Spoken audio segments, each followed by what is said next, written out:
교독하도록 하겠습니다. 열왕기상 12장 1절에서 15절 말씀입니다. 구약성경 534페이지 열왕기상 12장 1절에서 15절 말씀입니다. 한 절씩 교독하도록 하겠습니다. 열왕기상 12장 1절에서 15절 말씀 교독하겠습니다. 르호보암이 세겜으로 나갔으니 이는 온 이스라엘이 그를 왕으로 삼고자 하여 세겜에 이르렀습니다. 르호보암이 전에 솔로몬의 얼굴을 피하여 애굽으로 도망하였으니 이제 소문을 듣고 여전히 애굽에 있는 중에 무리가 사람을 보내 그를 불렀더라. 여로보암과 이스라엘의 온 회중이 와서 르호보암에게 말하여 이르되 왕의 아버지가 우리에게 먹게 하였으나 이제 왕의 아버지가 우리에게 시킨 보약과 매우 무거운 무게를 가볍게 하소서. 그리하시면 우리가 왕을 섬기겠나이다. 르호보암이 대답하되 갔다가 3일 후에 다시 내게로 오라 하매 백성이 가니라. 르호보암이 그의 아버지 솔로몬의 제자네가 빼앗아서 너희를 이르되 너희는 어떻게 충고하여 이 백성에게 대답하게 하겠느냐. 대답하여 이르되 왕이 만일 오늘 이 백성을 섬기는 자가 되어 그들을 섬기고 좋은 말로 대답하여 이르시면 그들이 영원히 왕의 종이 되리이다 하나. 만일 너희들이 장난하는 것을 버리고 자기 앞에 계셔 있는 자기와 함께 자기는 어린 사람들과 인도하여 이르되 너희는 어떻게 자문하여 이 백성에게 대답하게 하겠느냐. 백성이 내게 말하기를 왕의 아버지가 우리에게 매운 멍에를 가볍게 하라 하였느니라.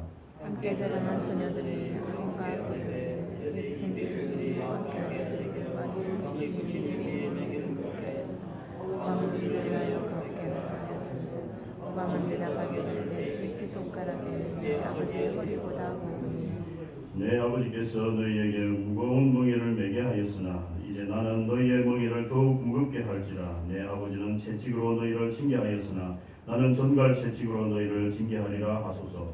3일 만에 여로보암과 모든 백성이 여로보암으로 나왔으니 이는 왕이 명령하여 이르기를 3일 만에 내게로 다시 오라 하였습니다.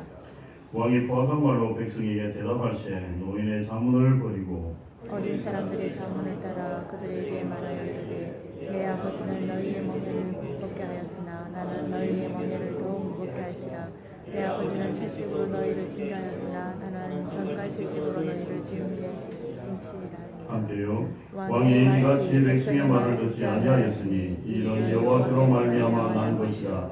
여호와께서 전에 실로 사람 아히야로 느밧의 아들 여로보암에게 하신 말씀을 이루게 하심이라. 다윗 왕을 이어 솔로몬 왕 때 가장 강성한 국가를 형성했던 이스라엘은 우상 숭배로 인해 결국 남과 북으로 갈라지고 말았습니다. 그 후 북이스라엘은 여로보암 왕이 22년을 통치하고 남쪽 유다는 르호보암 왕이 17년을 통치하다가 죽었습니다. 이스라엘은 초대 왕인 사울이 40년을 통치하였고 그 뒤 다윗이 40년 그리고 솔로몬이 40년 하여서 120년에 걸쳐서 통일 정치가 계속되었습니다. 하지만 그의 죽음과 함께 왕국은 결국 분단이라는 아픔을 겪고 말았습니다. 우리나라도 그렇듯이 한 민족이 겪는 분단의 아픔은 비극이 아닐 수 없습니다. 우리나라가 38도 선으로 분단이 되었다면 이스라엘과 유다는 32도 선으로 분단되었습니다. 당연히 우리나라가 그러하듯이 이스라엘도 남과 북으로 나누어진 것은 결코 하나님의 축복이 아닙니다. 그런데도 아브라함의 자손이요 같은 혈통인 소위 선민들이 왜 남북으로 나누어져야만 했을까요? 이 같은 일은 앞에 11장 30절에도 있듯이 이미 선지자의 예언이기도 하였습니다. 솔로몬이 생전에 있을 때 선지자 아히야가 길에서 여로보암을 만나 자기의 새 옷을 12조각으로 찢어서 10조각을 여로보암에게 주며 이 나라를 솔로몬의 손에서 찢어 빼앗아 10지파를 내게 주고 오직 내 종 다윗을 위하고 뺀 성 예루살렘을 위하여 1지파를 솔로몬에게 주리라고 예언했던 바가 있었습니다. 그러나 하나님께서는 솔로몬 시대에 이 일을 행하지 아니하시고 그의 아들 르호보암에게 와서야 남북으로 분단이 되게 하셨던 것입니다. 화려하였던 솔로몬의 시대는 끝나고 나라와 민족이 분단되는 비극을 그의 아들 르호보암 시대가 오게 되었습니다. 오늘 저는 솔로몬과 그의 아들 르호보암이 어떤 실책으로 인해 분열 왕국이 초래했는지 살펴보고 우리가 또 그와 같은 전철을 밟지 않아야겠다는 다짐과 함께 교훈으로 삼는 시간이기를 바랍니다. 먼저 말씀의 제목으로 삼은 실책의 아픔에서 실책의 사전적 의미는 잘못된 꾀나 방법, 잘못된 계책을 말합니다. 이런 의미와는 또한 의미상으로 바라볼 때에 우리가 흔히 하고 있는 실수라든지 과실은 전혀 이와는 다른 의미라는 것을 알게 됩니다. 스포츠에서 선수가 잘못한 플레이를 실책이라고 하지만 그것은 본래의 의도와는 다르게 나온 결과를 가지고 그렇게 말하는 것입니다. 그러나 오늘 말씀에서 의미하는 실책은 처음부터 선한 의도가 없는 계획을 전제로 한다는 것에 있습니다. 선한 의도가 아닌 것이 실책이고 그 실책은 개인뿐 아니라 공동체에도 큰 아픔이 된다는 사실을 오늘 본문을 통해 배우게 될 것입니다. 그렇다면 우리가 너무나 잘 아는 영화롭고 태평성대를 누렸던 지혜의 왕 솔로몬과 그의 아들 르호보암이 저지른 실책은 도대체 어떤 것일까요? 어떤 실책으로 인해 민족에게 큰 아픔을 초래했을까 말입니다. 첫째는 솔로몬의 범죄 결과입니다. 르호보암의 실책의 가장 근본적인 원인은 아버지 솔로몬 왕에게 있습니다. 11장에서 이미 하나님께서 솔로몬 왕에게 두 차례씩이나 나타나시어 여호와께서 솔로몬에게 말씀하시되 내게 이러한 일이 있었고 또 내가 내 언약과 내가 네게 명령한 것도를 지키지 아니하였으니 내가 반드시 이 나라를 내게서 빼앗아 내 신하에게 주리라고 11장 11절에서 그렇게 말씀하셨습니다. 솔로몬이 참 진리 되신 여호와를 버리고 이방신을 쫓을 때 하나님께서는 아주 섭섭해하시며 진노하셨습니다. 그래서 솔로몬 왕이 그렇게 많은 이방신들을 섬김으로 그 죄값이 그의 아들에게까지 미치게 되었던 것입니다. 솔로몬은 아버지 다윗의 여세를 몰아 출발이 좋았습니다. 그러나 그가 지혜롭다는 소문이 만방에 전해지면서 영적으로 어두워지기 시작했습니다. 그가 가장 큰 실책을 저지른 것이 바로 많은 우상들을 받아들인 것입니다. 신실했던 아버지 다윗의 신앙과는 전혀 딴 길로 간 것입니다. 그것이 또 자신의 아들 르호보암에게 그대로 전달된 것을 우리가 보게 됩니다. 부전자전이라는 말이 있는 것처럼 저와 여러분이 신앙생활을 잘해야 우리의 자녀들도 영육간 복을 받는다는 것입니다. 좀 더 강도 있게 말하자면 우리 세대의 믿음이 바로 서야 지금 자녀들의 믿음이 바르게 세워진다는 것입니다. 그러하기에 우리 자녀들이 신앙생활을 대충하는 것을 보고도 부모가 반대해서는 안 됩니다. 우리의 신앙생활은 대충이라는 말을 버려야 비로소 제대로 서게 될 것입니다. 그래서 어릴 때부터 습관이 되도록 일찍 시작해야 합니다. 자녀들이 말을 배우는 3, 4세 때부터 신앙을 엄격하게 가르쳐야 합니다. 그때부터 예배의 중요성과 찬송, 기도, 헌금 생활을 바르게 하도록 교육하는 것이 맞습니다. 그 시기를 놓치게 되면 신앙과 인격도 버리게 될 가능성이 매우 큽니다. 가정에서 부모가 본이 되지 못하는데 자녀들이 무엇을 보고 배울 수 있겠습니까? 오늘 말씀의 배경을 보면 충분히 그렇게 이해가 되리라 믿습니다. 다윗 왕이 신앙생활을 잘할 때 그의 아들 솔로몬이 조금 부족했어도 복을 받았습니다. 부모의 신앙으로 자녀가 덕을 본 셈입니다. 그런 면에서 아브라함도 마찬가지입니다. 아브라함의 신앙으로 덕을 본 사람은 조카 롯이었습니다. 그러나 솔로몬이 부모로서 잘못했기 때문에 그의 아들 르호보암은 복을 받지 못했습니다. 솔로몬이 이방신들을 들여놓은 것을 아들 르호보암이 왕이 된 후 과감히 파하고 종교개혁을 단행했어야 하는데 그러지 않았습니다. 이스라엘의 왕으로서는 그 일이 가장 급선무였는데 말입니다. 르호보암 왕이 되면서 가장 먼저 실책을 범한 것이 바로 이 일입니다. 우리는 간혹 책이나 방송을 통해 나는 아버지처럼 살기 싫었다라는 제목을 심심찮게 보는 경우가 있습니다.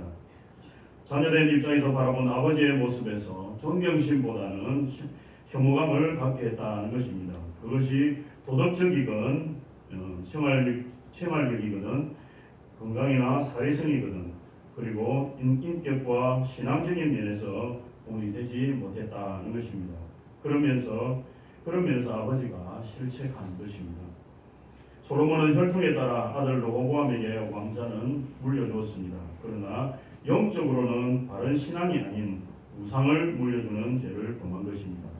이렇게 르호보암의 왕의 시작은 실책으로 시작되었습니다.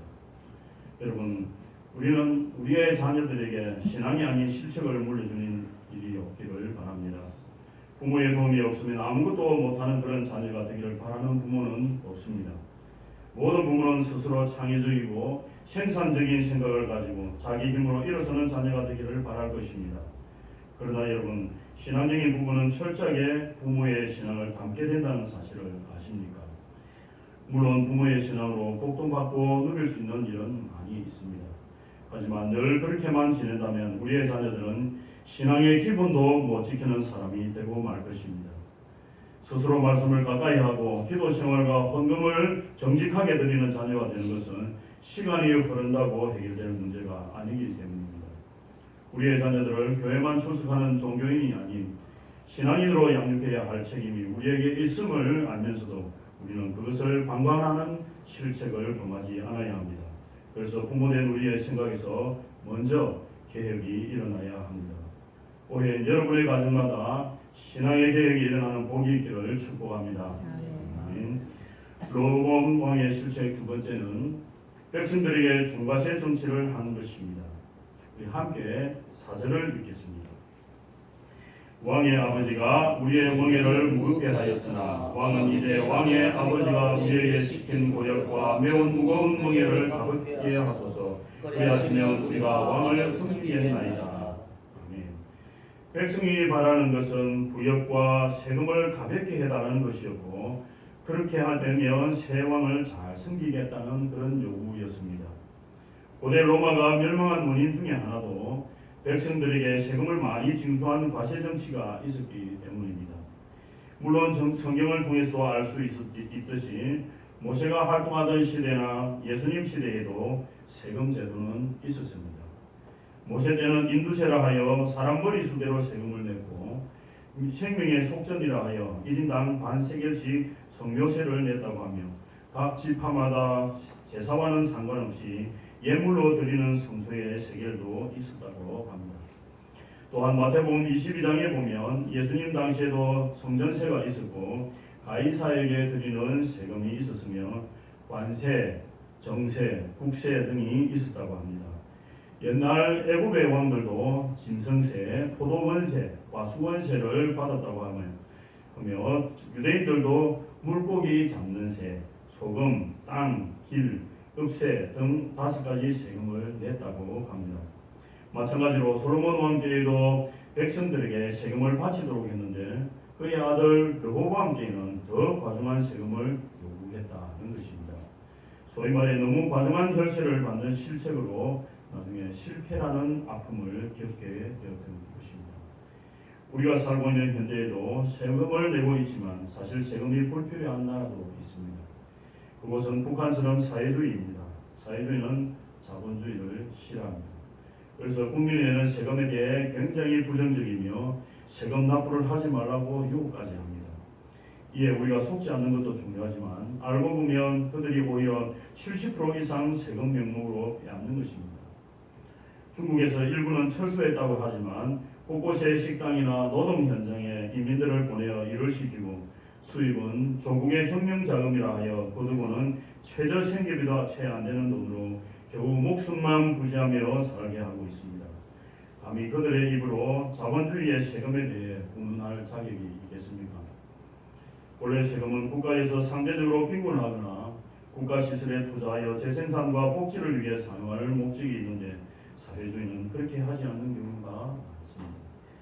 그러니 고위간부급이나 되어야 부자가 되지 인민은 늘 허둥이며 밑바닥 인생을 면치 못하고 살고 있는 것입니다. 이와 같이 르호보암 왕도 사회주의나 다름없는 일을 행했다고 성경은 보고합니다. 우리 함께 11절을 읽겠습니다. 11절요.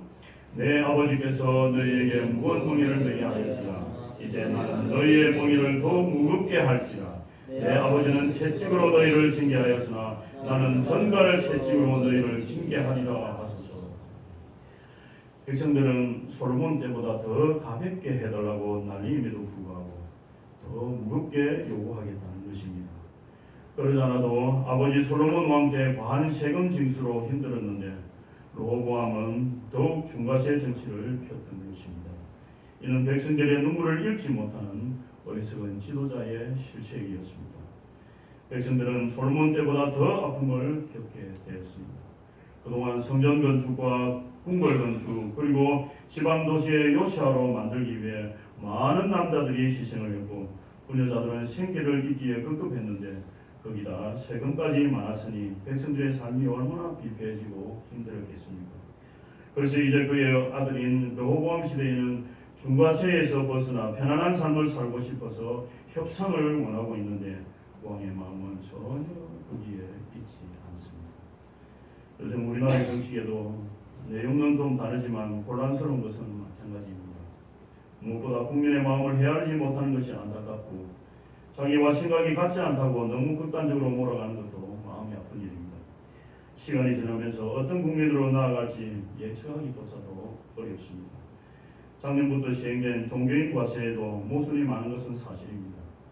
저는 목사도 국민의 한 사람으로서 세금을 내야 한다는 데 찬성하는 사람입니다. 국민의 권리는 누리는 것에만 적용되는 것이 아니기 때문에 그렇습니다. 그러나 종교인이라고 말할 때 그 기준이 모호하다는 것과 수입 체계와 구조가 종교에 따라 다양함에 비한다면 과세 기준은 못 따라가는 것이 문제라고 생각합니다. 그냥 너만 법대로 세금을 내면 되지 타 종교의 세금까지 생각하느냐라고 말할 수도 있겠지만 중요한 것은 기독교의 힘을 빼기 위한 정책의 색깔이 더 진하다는 데 있습니다. 이것은 민주주의 국가에서 공정하지 않은 것입니다. 성도가 하나님 앞에 드리는 헌금은 비영리 단체인 교회에 기부하는 방식입니다. 그런데 그 기부금에다가 세금을 부과하는 것은 옳지 않은 일입니다. 그것도 기독교를 타종교와 차별하기 위한 방안으로 삼았다는 것은 더욱 우리가 공개하지 않을 수 없는 일이지 않습니까? 또한 정치적으로 남과 북이 나뉜 한반도에서 또 이념이 다르다고 돈과 서로 나누어지려고 하는 이러한 모습들 보면서 우리는 참으로 민족의 아픔을 다시 한번 겪어야 하는가 그런 고민에 휩싸이지 않습니까? 그동안 우리나라 정치에 관여한 기독교인이 적지 않았습니다. 나라가 어려울 때 항상 선구자의 역할을 한 사람들이 그들이었습니다. 항상 진리와 정의 편에 서리고 노력했습니다. 나라를 위해서라면 자신의 목숨도 아깝게 여기지 않았습니다. 하지만 물론 기독교 신앙을 정치에다 이용한 사람도 있습니다. 그들이 정의롭지 못할 때 백성들의 원망을 들어야 했고 지탄을 받아야 했습니다. 정치의 시끄러운 자본들이 거치지 않음도 기독교인 때문이며 문제의 핵심에 그들이 있었다는 것도 교회가 인정을 해야 합니다. 그러나 종교인 과세에 대한 기독교의 불합리한 처사는 별개의 문제이지 않습니까? 이 문제는 오랜 시간을 두고 미뤄온 문제이기도 합니다만 그만큼 합리적이냐에 대한 대답은 정확하지 않았습니다. 지금까지 어느 대통령이든 이에 대한 대답은 시험스럽지 못했습니다. 이는 지도자의 무능한 실책도 있지만 국민들 스스로 속단한 실책도 간과할 수 없는 일입니다. 특히 비기독교인들의 막무가내식이 그랬습니다. 어쨌든 대통령이든 국민이든 지금 우리나라 안팎으로 실책성 아픔이 큰 것은 사실이지 않습니까? 이는 한 나라의 지도자가 어떤 자세로 임해야 하는가를 단적으로 보여주는 예이기도 하지만 국민들의 의식 수준도 더 성숙해져야 한다는 것이 시대적 요구가 아니겠습니까? 저와 여러분도 이런 현실을 직시하며 이 땅에 하나님의 공의가 실현되도록 기도하는 백성이 되시기를 축복합니다. 르호보암 왕의 실책 세 번째입니다. 세 번째는 어른들의 말을 듣지 않은 것입니다. 6절에서 8절인데 좀 깁니다. 제가 읽겠습니다. 르호보암 왕이 그의 아버지 솔로몬의 생전에 그 앞에 모셨던 노인들과 의논하여 이르되 너희는 어떻게 충고하여 이 백성에게 대답하게 하겠느냐. 대답하여 이르되 왕이 만일 오늘 이 백성을 섬기는 자가 되어 그들을 섬기고 좋은 말로 대답하여 이르시면 그들이 영원히 왕의 종이 되리이다. 하나 왕이 노인들이 자문하는 것을 버리고 자기 앞에 모셔있는 자기와 함께 자라난 어린 사람들과 의논하여. 솔로몬의 생전에 그 앞에 모셨던 노인들이 여러분 누구겠습니까? 솔로몬이 집권할 때 함께했던 장로들이며 노련한 정치 고문들입니다. 지금은 비록 육신이 쇠하였지만 오랫동안 정치 경험이 풍부한 원로들이며 국사를 잘 다루는 경험자들입니다. 그들은 솔로몬 왕의 실책과 실패를 똑똑히 본 사람들입니다. 새로 왕위에 오르게 된다면 정말 그런 왕인 겸손하게 원로들을 찾아 조언도 듣고 국난이 있을 때에는 자문을 구해야 하는 것은 지금이나 그때나 통념과 같습니다. 그런데 로보암도 백성들의 중과시에 대한 청원이 들어왔을 때에 노인들과 3일간의 시간을 가졌습니다.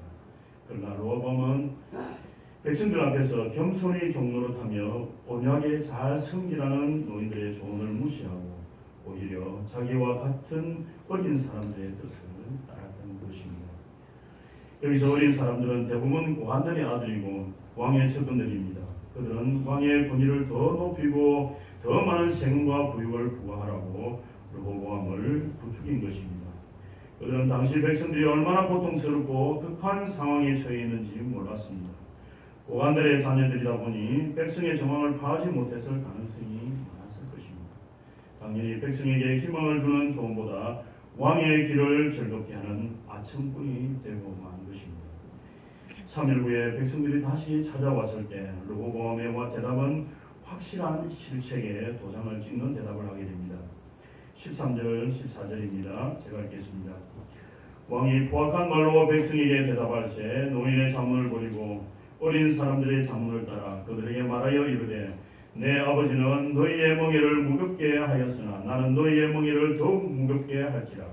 내 아버지는 채찍으로 너희를 징계하였으나 나는 전갈 채찍으로 너희를 징치하리라 하니라. 노인들의 조언을 듣지 않고 어린 사람들의 생각을 받아 전달하는 르호보암은 아버지 솔로몬보다 더욱 무거운 멍에를 메우고 전갈 채찍으로 징계하겠다고 대답했습니다. 백성의 요구를 듣고 반영하기는커녕 오히려 더 많은 세금을 징수하고 더 무거운 부역의 짐을 지게 하겠다는 선언이었습니다. 그렇습니다. 애석하게도 르호보암에게는 백성의 말을 듣는 지혜로운 마음이 없었습니다. 너무나 어리석게도 사태를 제대로 파악하지 못하고 왕의 권위만 내세워 강압적으로 통치하려고 한 것입니다.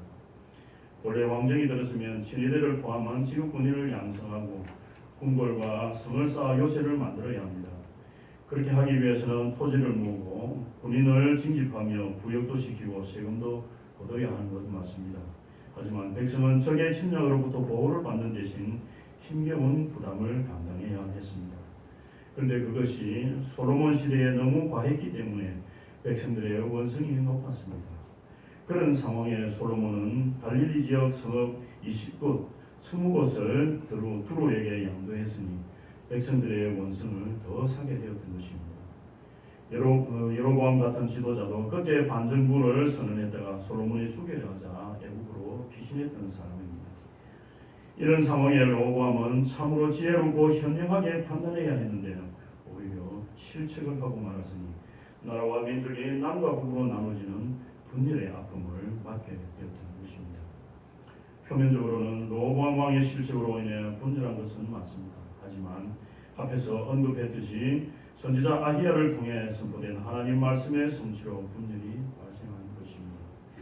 이는 르호보암이 스스로 판단하고 행동한 실책이었지만 그보다는 하나님이 세상의 모든 일을 주관하시고 섭리하신다는 하나님의 통치권을 잘 보여주는 그런 말씀입니다. 사랑하는 성도 여러분, 누구나 실수도 할 수 있고 과실을 금할 수도 있습니다. 그러나 실책은 처음부터 잘못된 방식이기 때문에 사람들의 객관적인 대답과 어른들의 조언과 하나님의 뜻을 구하는 지혜가 필요합니다. 르호보암 왕의 실책은 그의 아버지 솔로몬으로 시작한 것도 있지만 과감하게 하나님의 뜻을 구하며 종교개혁을 감행하지 못한 것도 있습니다. 아버지의 실패를 보며 교훈으로 삼았어야 했습니다. 그러나 지혜의 왕이었던 아들로서의 르호보암은 전혀 지혜롭지 못했습니다. 이스라엘이 왕정이긴 하지만 하나님의 다스림이 필요한 신정국가였음을 르호보암은 깨닫지 못하는 것입니다. 그로 인해 그의 정치는 시작부터 실책의 연속이었고 결국에는 나라와 민족이 분단되는 큰 아픔을 겪어야 했습니다. 여러분은 중요한 일을 앞두고 경험이 많은 전문가들의 조언을 듣는 편입니까? 아니면 세대 차이가 난다고 무시하십니까? 우리는 시대를 먼저 거쳐온 경험 많은 어른들의 자문을 구하는 일을 가볍게 여기서는 안 됩니다. 실책을 거듭하는 현 정치인들도 과거 선조들의 지혜를 구해야 하고 한국 교회 역시 가장 건강했던 시대 때 어떠했는지를 배우는 자세가 필요합니다. 그래서 다시는 이 한반도의 실책으로 인한 피비린내 나는 아픔을 겪지 말아야 합니다. 그리고 저와 여러분도 언제나 약속에 신실하신 하나님이 이 모든 역사들을 주관하시는 분이심을 믿고 섣부른 판단으로 실책하지 않고 그분의 나라와 그의 의를 먼저 구하는 하나님 나라의 거룩한 백성들이 되시기를 주님의 이름으로 축원합니다. 네. 우리 함께 찬송